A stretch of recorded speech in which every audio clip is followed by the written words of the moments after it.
first, if you all could just introduce yourselves to folks who don't know you. Go ahead. You Hi. ladies first. Hi, I'm Jo Rampy. A resident of Bentonville for 20 years. Woo. 20 years. Excited. And Scott Rampy, founder, president of the Rampy MS Research Foundation. Yeah. So share a little bit about how the foundation came to be. Well, we can give you a long answer or we can give you a short answer. Go ahead and give me the long answer. It's okay. It basically started with Jo in 2011 wanting to do a triathlon.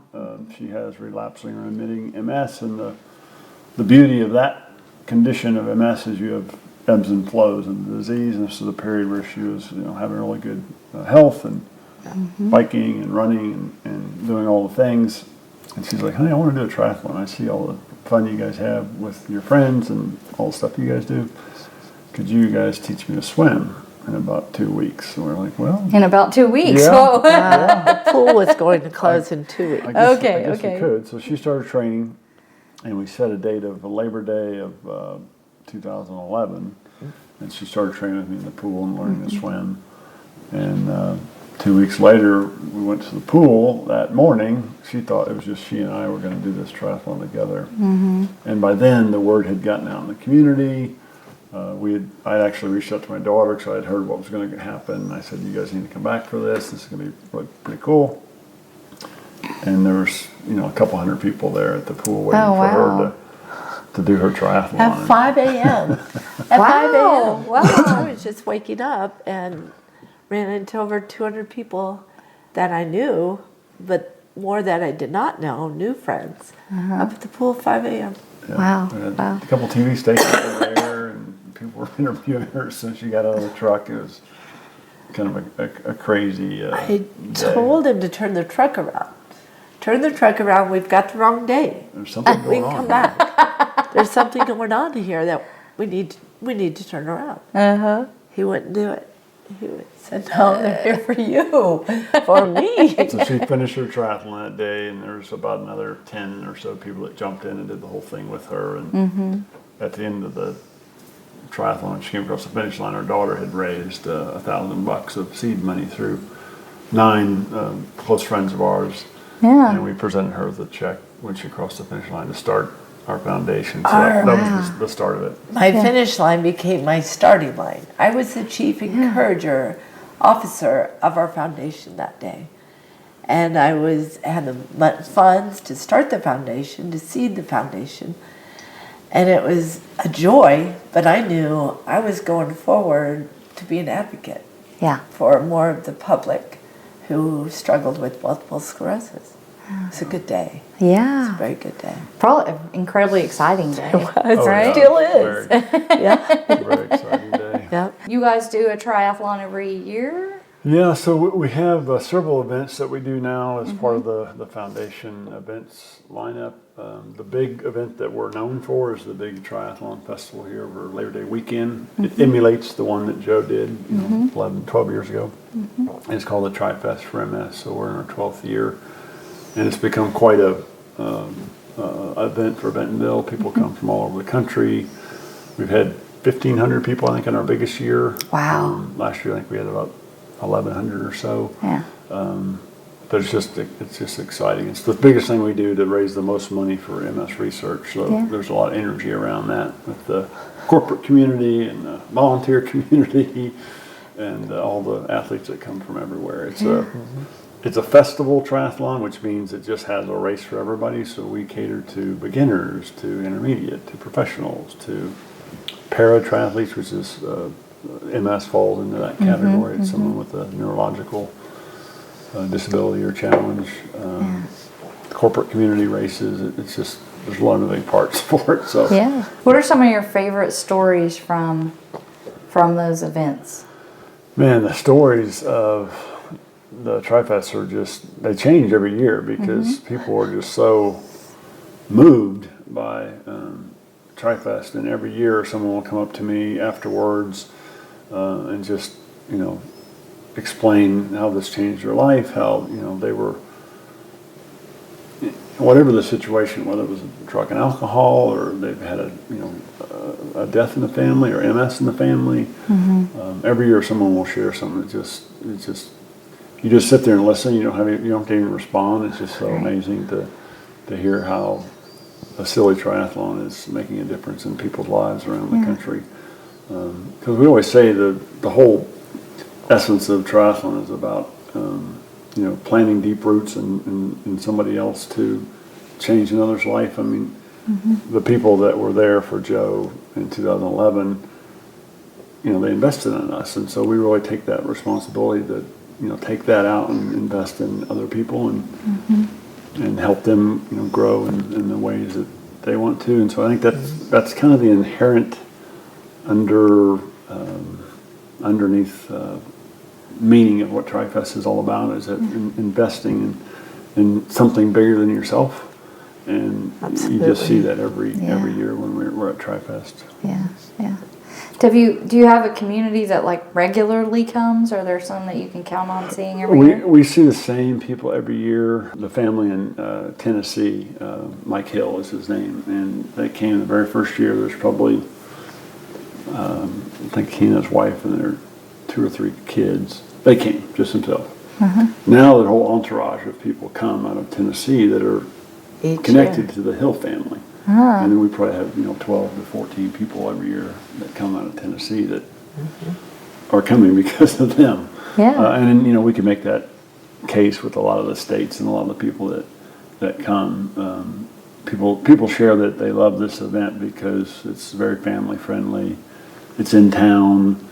It's just the encouraging and the inspiration with the event itself just brings people back.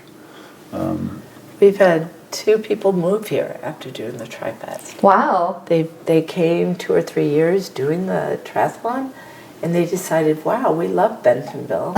We love the community. That's happened a few times. We're going to move here. And they did. Wow. They live here now. Yeah. Love that. Yeah, it's good. That's a real testament. It really does change people's It lives, does. right? It does It change moves people's them to lives. new places. Wow. Yes. Yeah. It's good to see. Jo, what does this mean to you to see these folks every year? Oh, it's huge. Unending. Those stories we hear, people are so kind to share their experience with us. And it happens all over again. My first triathlon, it just has happened 12 years in a row. I get to be a part of something that is bigger than ourselves. When we give money to the research doctors to make a difference for multiple sclerosis, multiple means many, sclerosis means scarring. So there are scars that are appearing on the neurological system of people with multiple sclerosis. And to think that we're making a difference in that somehow, some way, every time somebody registers through the house, we celebrate. It's like, oh, so-and-so registered. She's going to come back and do it this year. It's a celebration. So I get to celebrate every year. Yeah. It's good things. It's like a big family in that Yes. sense, It is isn't it? Yeah, Like a family reunion. Yes. Absolutely. Every year. Yeah.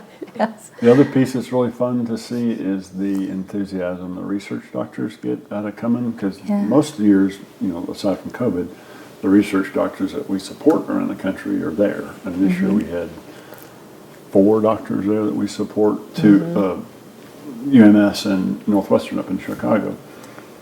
And they're just like, this is so amazing for us because, we're stuck in labs, we're behind microscopes, we're, doing our thing in our laboratories. So they get a real jazz inspiration out of seeing people race for their benefit. Yeah. And so they go back to their offices really charged with really wanting to try to solve this disease and the dilemma that they're dealing with every day with MS. Yeah. So it's kind of fun. So through the foundation, where do you direct the funds? Like you said, there's particular doctors that you support. So do you direct them to labs or to we direct them. The funds we raise go to the doctors. UMS in Little Rock is where we started from day one, and we've been supporting them continually. Then we added 2-3 years ago. We added. It's funny how time. You forget. Anyway, 3 years ago, I think we added Northwestern up in Chicago, and now we support them. And then we added University of California in San Francisco 2 years ago.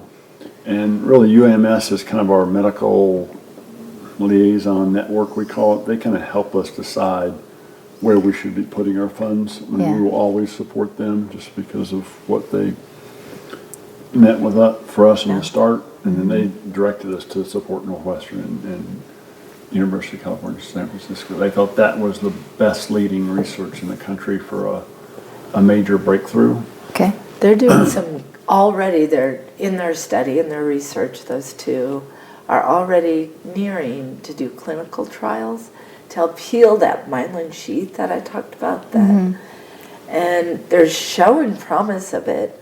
The thing is, with COVID, they don't have as many people volunteering. Yeah, COVID to kind of be put them behind. in a to be a part of that. So it is in the works. It's going to work out. To be able to heal that myelin sheath that has been scarred, for it to continue messaging. If you want to be a runner, if you want to raise your hand, that may cause a disability. Those sheaths that are harmed, and they may not be working for you. So to heal that, you may be able to run better. You may be able to be more, have more abilities. Yeah. So it's exciting for someone that has multiple sclerosis. Yeah, absolutely. So we're going to continue to fund all those guys, and we're quite optimistic about what the research will uncover in the next several years. I mean, to be able to repair what Joe was talking about, in the mice model, they've been able to repair myelin loss and damage, and that's a breakthrough in an animal model. They just need to transfer that now to a human model. And Right. that's where the big rub is, and the challenge of why it takes so much money to fund research. A man in France found our name to this illness, multiple sclerosis. He was from France back in 1858. That's a long time. Yeah. And that's a long time and a long area left to be researched. Yeah. So we're just honored to be able to be part of that, to the research doctors, to be able to fund what their needs are. And we don't fund everything, but we get to be a part of it. Even more so, we get to tell people they are a part of it. Yeah. Your registration dollars are going to research. That's exciting. Yeah. They could be a part of a change. Yeah. 1958. All right. It's time for a change. Yeah, it's time for a change. Absolutely, absolutely. How does your faith figure into the work that you do? Oh man, I think that's everything. Because I feel like, obviously, Joe and I and people that work with us in our organization and our board, we're all charged to try to, leap the foundation forward. But I feel like God placed this in our hearts, years ago, and it's a heavenly thing, and we're just as earthly instruments to make it happen. I mean, I said that in a quote in this magazine several years ago, and I mean that really drives us. That I feel like that's been placed in our heart by God, and I think it's something we're skilled to do, and it's what we're called to do, while we're here on earth.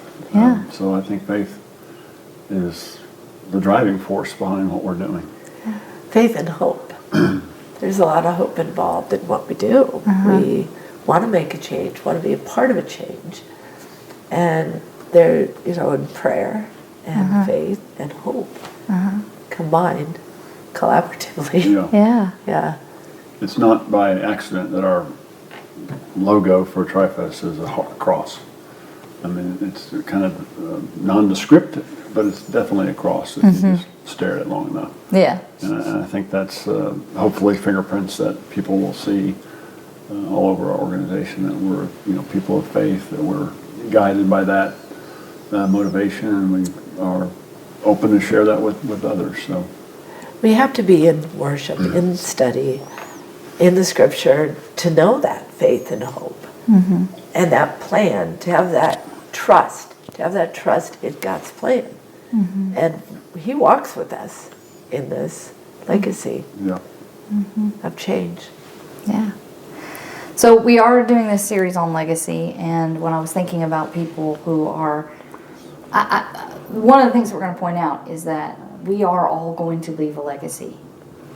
It's true. But if we're not intentional about it, we could leave a pretty negative legacy, Yeah, right? yeah. We could leave what I'm calling an accidental legacy, right? Ah. Or we can leave an intentional legacy. And when I was thinking about people that I think are intentionally leaving a legacy, you two certainly came to mind.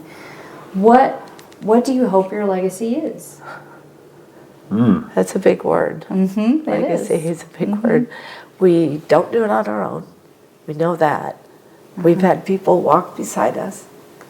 I would hope the legacy is what I touched on in the beginning of that, people can be inspired with what they see that the organization has done and that does do in the community, and that they're inspired to invest in someone else. That may be a family member, it may be someone at their church, it may be someone at work, but I really think that's the underlying principle of maybe any legacy. Hopefully, I think that could, be what the legacy is that we would leave behind. Is that people say, man, I can make a difference in my community. I can go, help that person. I can help my family member. I can start a foundation if that's your desire. And that's what the scary word legacy means to me. Right. It's a good An word. intimidating word. It is. We had actually a gathering of folks, and that was a question that what is your legacy? What do you hope your legacy is? And that was they had 3 questions that they were discussing, and that was the one that everyone resisted. Yeah. I think to some extent I think this town is intimidating, especially for that word. Because we do have a family that will leave a huge legacy, right? Yes. And so when people see that reality, they think, well, I can't do anything like that.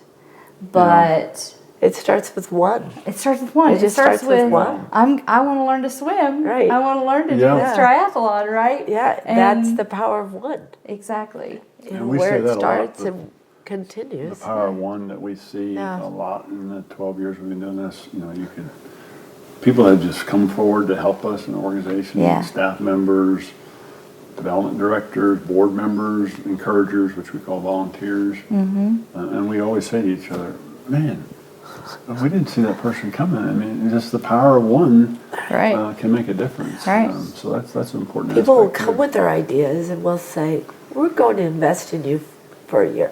How long, what do you need? Will it take a year? And we just, we buy into them and connect with their hope and faith. My mantra is hope because it stands for help one person every day. Yeah. And when we see those people come in with their ideas, helping them help us, and it's just reciprocal. Right. Right? We can do things together. Right. Yeah, so often I'll have people in my office who need some help with something, and they will say, I don't want to ask anybody, I don't want to inconvenience anyone. And I always say, okay, let me reframe this for you. If you don't ask, you don't give people a chance to express their discipleship in this way. Yeah. That's big. What you are doing by not asking is cutting people off from being able to be this kind of disciple. Yeah. And when they reframe it in that sense of giving people an opportunity to serve God, then it makes it easier to ask for help. That's right. Yes. Yes. Because then we're just all in this together. How do we be a blessing to one another without sharing what you need? Right. Exactly. How can I help you? Right. And people want to know. I mean, people will say to me all the time, Scott, how can I help you? And Right. I always feel like I'm doing a disservice when I say, well, I give them like a general response. Like I try to be very specific now. If someone says, how can I help you? Well, we need a sponsor for this at, a certain amount. Yeah. Or I need a volunteer that can, organize putting up these tents. I mean, Yeah. very Specific. detailed because we're wired as humans to respond if someone gives us a very, detailed ask. Right. Generic asks are a little harder to get your arms around. Yeah. So now I'm going to set up for you to do a generic ask. Pressure's on. Right? No, but really, just I mean, what are if people are interested in learning more, interested in maybe getting involved, how do they get in touch with you all? What do they need to do? I mean, there's so many ways to get involved with the organization, which is a good thing and maybe a bad thing. But we have these 3 major events now that happen in the year, and we cut some out because we're trying to be more disciplined and be more prioritized where our emphasis is. So we have the Gravel Fest event, which is April 15th and 16th. It's a family gravel ride up into a farm in Missouri. We stay overnight, and there's bands and beverages and fire pits and s'mores. And You don't it's a great have to time. ride a bike. You can drive your car there. Yeah, And you can buy a venue ticket, so you don't you're have to part of drive everything. right there. So the first thing people can do is register for our events. If there's an event that falls within your wheelhouse as a family, if you're a rider, if you're not a rider, we pretty much have an event that is for everyone.